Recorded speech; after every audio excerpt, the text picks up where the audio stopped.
Good morning.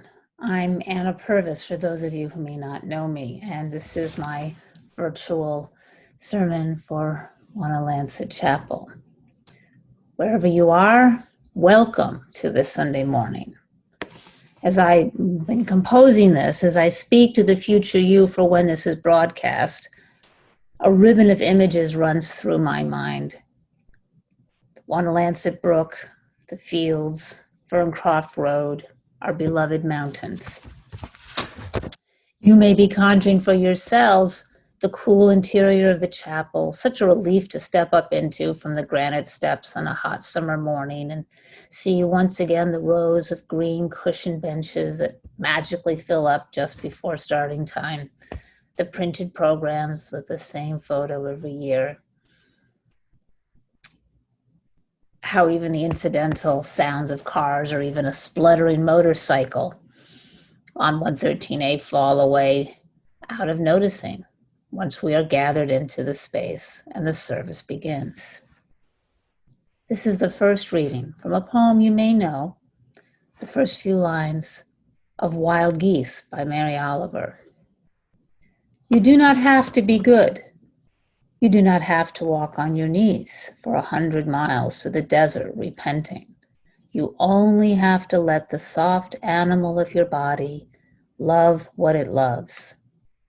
Tell me about despair, yours, and I will tell you mine.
An Irish blessing.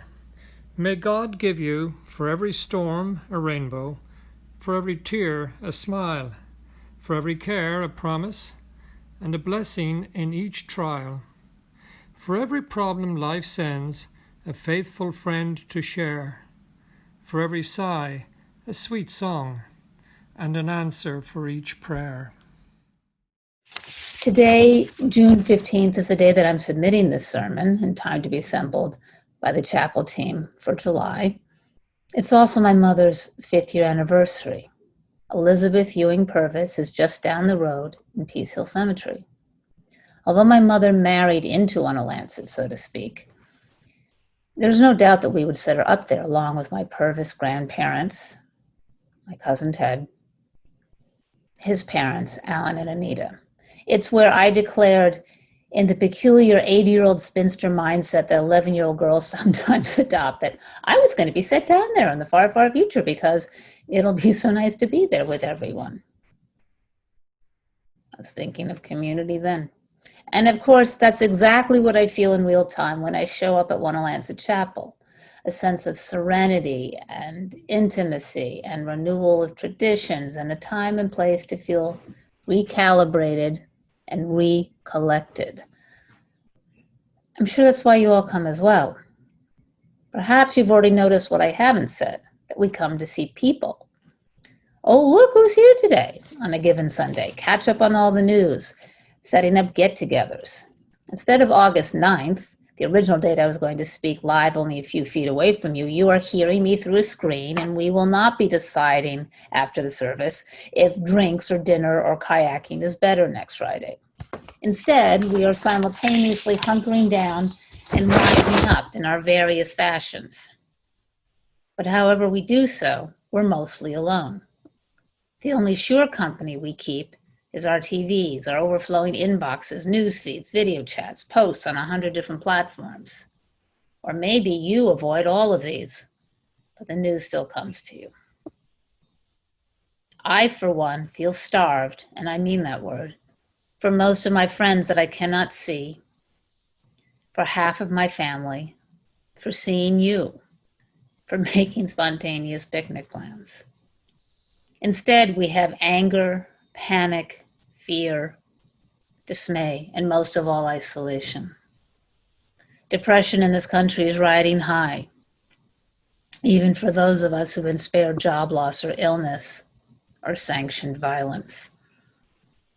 So how then do we come to a service at such a time, in such a fashion?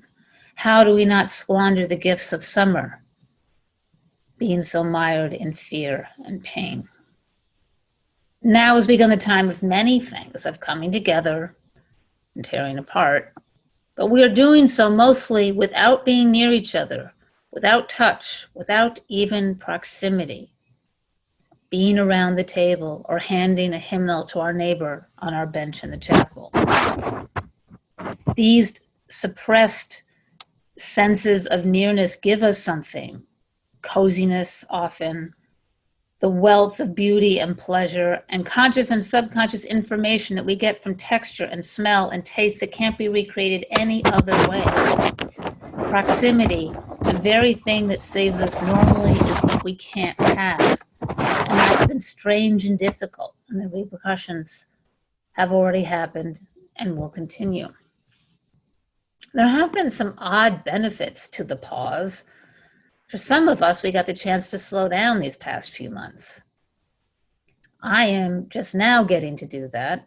As a professor at a public university in the Bronx, I was one of those who had to do the reverse all spring. I was speeding up, doubling my work obligations, as were all my colleagues. We refashioned our entire syllabi, our entire approach to our profession, on the fly in a matter of days. We had no time to bake or read books. And all semester, we went looking for our students who had freaked out or given up, reeling them back to us whenever we could. Out of the 60 young students I taught or advised this spring, 3 lost a parent, 2 lost grandparents, 1 lost a friend. One of these teenage students sent her mother to the hospital in April knowing she would never see her again. 3 weeks later, we were helping her navigate how to apply for student relief, getting New York State assistance to defray funeral costs, explaining how to get an expedited death certificate, all on Zoom calls and email. So strange, so unnatural. For those of us who have had such a spring, or much worse, summer comes at least at some measure of relief. And the odd benefits I mentioned accrue. If not the chance to slow down, then the chance to be grateful if we've been able to sidestep any direct hits. The hope that if nothing else, this global paroxysm will break the stranglehold of those wielding power to perverted ends. So if we've been lucky in any of those ways I mentioned, how do we not squander our summer? Counting losses instead of getting recollected. Tell me about despair, yours, and I will tell you mine. Meanwhile, the world goes on. Meanwhile, the sun and the clear pebbles of the rain are moving across the landscapes, over the prairies and the deep trees, the mountains and the rivers. Meanwhile, the wild geese, high in the clean blue air, are heading home again. I am feeling particularly delicate today because I think about those students, as I miss my mother more than ever. because I miss the sweet simplicity of the chapel, so humble, so welcoming, so pretty, which we will not have this June, nor in July, nor this August. But we will have a holding on to through addresses such as this one.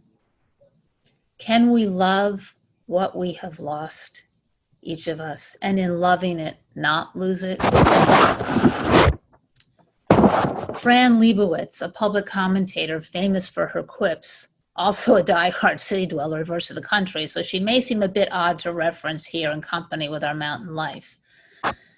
But I'm very fond of Lebowitz, and she says that the opposite of talking is not listening. The opposite of talking is waiting. And maybe that's how we don't squander this summertime. We recollect ourselves by loving what has been sequestered, put to the test, or even lost.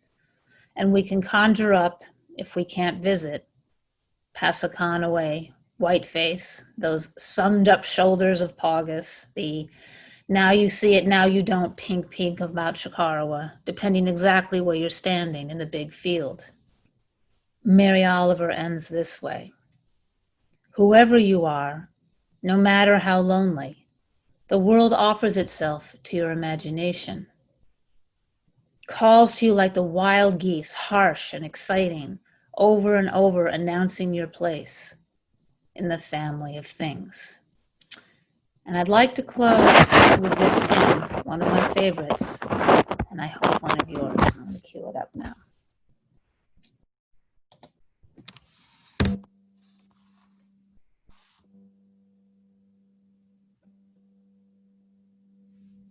For the beauty of the earth,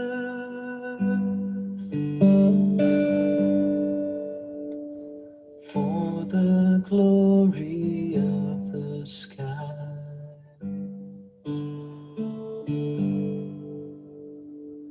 for the love which from our birth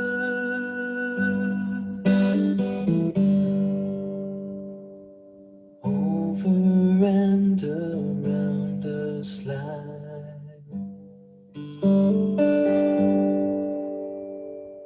Lord of all, to thee we raise this our hymn of grateful praise.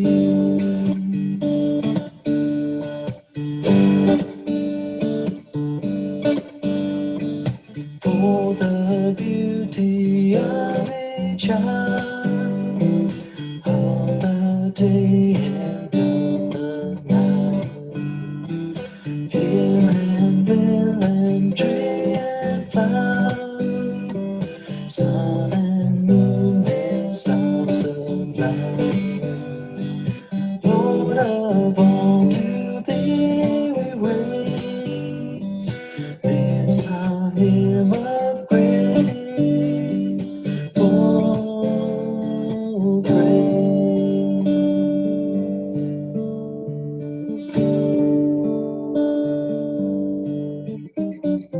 For the joy of human love, brother, sister, parent, child, friends on earth and friends above, for all gentle thoughts and love, Lord of all, to thee we raise this our hymn of grateful praise.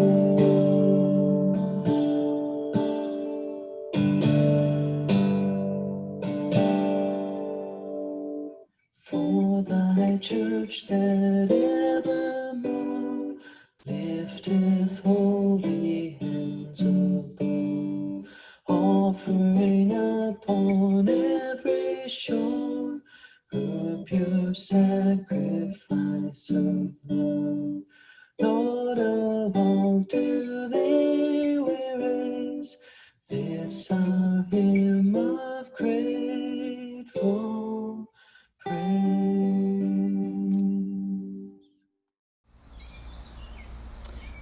This is a poem by Seamus Heaney called Lightnings, number 8. The annals say when the monks of Clonmacnoise were all at prayers inside the oratory, a ship appeared above them in the air.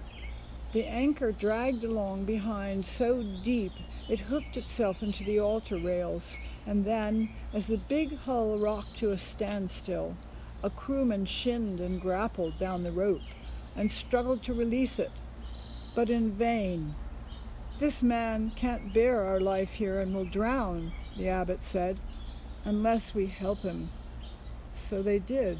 The freed ship sailed, and the man climbed back out of the marvelous as he had known it.